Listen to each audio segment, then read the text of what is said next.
Magandang oras mga kababayan, mga ka-TH. Naku, meron palang napakagandang coincidence sa panunumpa ni Apo Lakay noon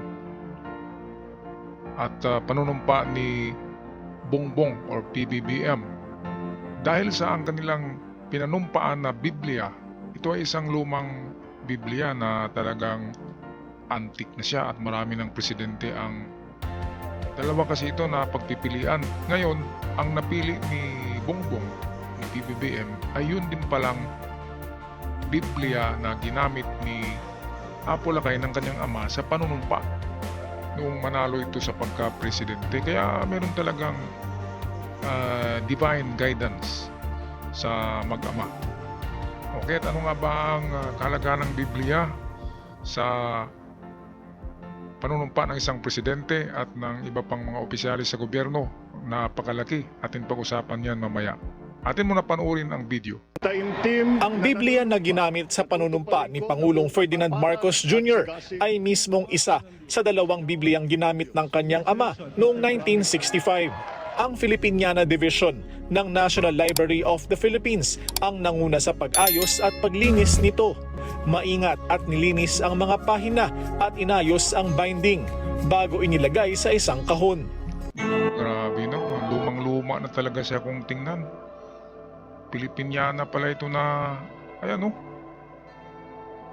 Grabe, kung ilang presidente na ang nanunumpa dyan.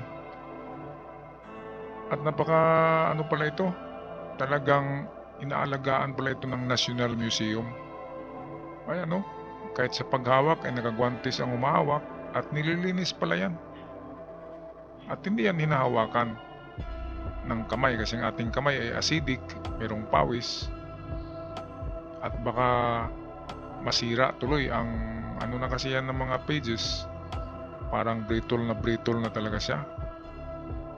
Kasi sobrang antique na eh, sobrang luma na yan. Kapanahonan pa yan ni Magellan. Kaya sagrado na yan eh.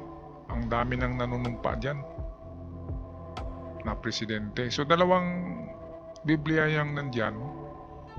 At kaya nga coincidence eh, kasi yung napili ni Bongbong na panumpaan na Biblia ay yung pinanumpaan din ng kanyang ama. Ngayon mga kababayan, mga katiyats, ano bang kahalagahan ng Biblia? Di ba? Ang Biblia kasi ay divine guidance yan. At alam nyo ba na karamihan sa batas sa ating konstitusyon ay hango yan sa Biblia.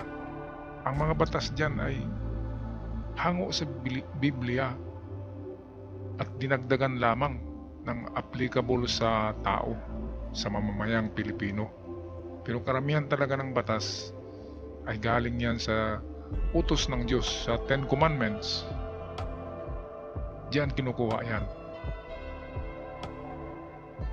Kaya importante sa presidente ang relihiyon, ang panunumpa sa Biblia, sa Diyos. Kasi kung hindi maka-Diyos, alam nyo na, kung ang presidente ay hindi maka-Diyos ay yun na yung merong maraming mamamatay, di ba? Merong walang ano eh, kapag hindi naniwala sa Diyos ay walang, katulad nung nakaraan na presidente, di ba? Minumura yung Diyos. Ayan, wala siyang respeto sa buhay ng tao.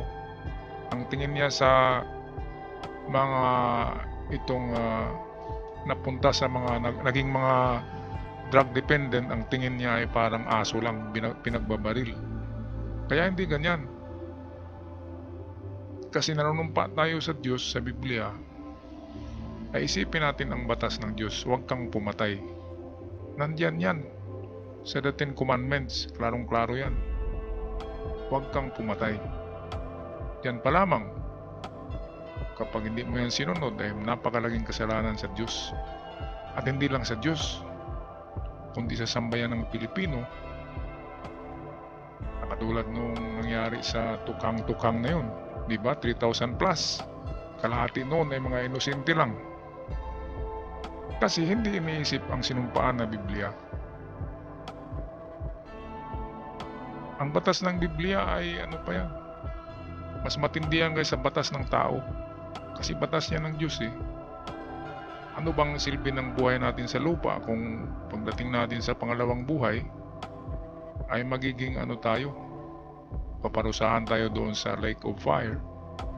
Susunugin tayo doon sa kumukulong asupre na walang kamatayan, walang katapusan na pagsunog ng kaluluwa mo. Kasi hindi ka naniniwala sa utos ng Diyos at sa Diyos mismo. Minumura pa yung Diyos eh. Yun ang ano eh, hindi natin magawa yan. Sino bang nagmura dyan sa inyo mga kababayan ng Diyos? Di ba? Ang magagawa lang yan ay demonyo. Hindi natin pwedeng murahin ang Diyos. Sa kapanahonan nila Abraham, nila David, nila Solomon, nila Noah, ay hindi mo pwedeng murahin ang Diyos. Siguradong tatamaan ka ng kidlat. Ngayon lang kapag murahin natin ay matagal ang ang karma. Sige nga, subukan yung murahin ng Diyos. Araw-araw kung anong darating sa inyo. Kaya hindi ako sumisimba pero naniniwala ako sa Diyos. At sinusunod ko yung at least kalahati man lamang sa the 10 Commandments. Okay, so napakagandang ito. Ehemplo ng mga presidente na talagang tumitingin sa guidance ng Panginoon.